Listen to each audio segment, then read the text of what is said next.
अन्य प्राणियों और मानव की बुद्धि में अंतर। यूँ तो बुद्धि प्रत्येक मानव और विकसित पशु पक्षियों में भी होती है।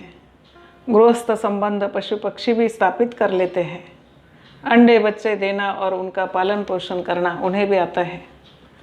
वे विशिष्ट कला न जानते हो तो न सही, पर अपने रहने के लिए कोई न कोई आश्रय स्थान बना ही लेते हैं।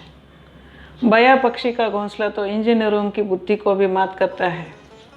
मकड़ी अपना जाला ऐसे व्यवस्थित बनाती है कि कुशल भवन निर्माता भी उसे देखकर दांतों तले उंगली दबा लेता है। भौरा, ततैया आदि भी अपना छोटा सा सुंदर घरौंदा बना लेते हैं।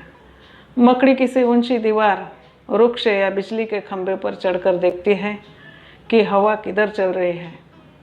फिर उधर ही बिना माध्यम के उड़कर चलती हुई दो ऐसे स्थानों को जोड़कर आलीशान हवाई महल तैयार कर लेती है जैसा आज तक मनुष्य नहीं कर पाया। बाह्य दृष्टि से देखा जाए तो मनुष्य और अन्य पंचेंद्रिय प्राणियों की शारीरिक रचना में कोई खास अंतर नहीं है। 2 हाथ 2 पैर मनुष्य के भी होते हैं, पशुओं के भी।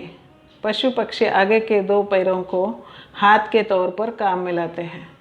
नाक के 2 नथुने, 2 आँखें, 2 कान, 1 मुंह, दांत, मस्तक, पेट, अस्थिपिंजर, चमड़ी, बाल, जनेंद्रिय आदि मनुष्य के अतिरिक्त अन्य जीवों में भी पाए जाते हैं। अंतर बहुत थोड़ा है। वन मानुष की चेष्टाएं भी मनुष्य से मिलती जुलती हैं।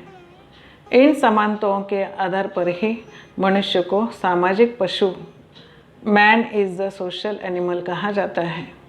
किंतु जिस कारण मनुष्य को भिन्न श्रेणी का सामाजिक पशु माना जाता है वह उसकी बुद्धिशीलता है।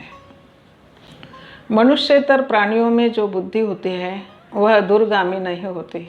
उसकी सूझबूझ तात्कालिक और उसी क्षेत्र में होती है। वह सर्वांगीण नहीं होती।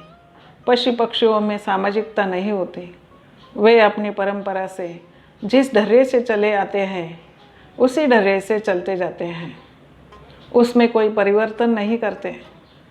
जबकि मनुष्य की बुद्धि ने लाखों हजारों वर्षों में अनेक परिवर्तन किए हैं, करता चला आ रहा है और भविष्य में भी करेगा। पशु पक्षियों में दूसरे की प्रेरणा से चलने की बुद्धि होती है। उनमें स्वतंत्र बुद्धि नहीं होती। दूसरे के इशारों का ज्ञान प्राय नहीं होता।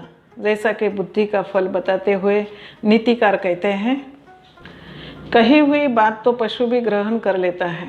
प्रेरित करने पर तो हाथी और घोड़े भी चलते हैं, किंतु बुद्धिमान व्यक्ति बिना कही हुई बात भी जान लेता है, क्योंकि दूसरे के इंगित को जान लेना ही बुद्धि का फल है। पशु पक्षियों में यह बुद्धि नहीं होती कि वृद्धावस्था में एक निष्ठावान साथी की जरूरत है, जबकि मनुष्य विधिवत विवाह करके साथी जुटा लेता है। मनुष्य में संस्कृति और धर्म की समानता होने पर संगठित हो जाने की बुद्धि है। पशु पक्षियों में ऐसा नहीं है। उनका बच्चा सयाना होते ही कहीं दूर चला जाता है और वे असहाय सा जीवन बिताते हैं, जबकि मनुष्य का बच्चा बुढ़ापे में भी अपने माता पिता के साथ रहता है, उनकी सेवा करता है।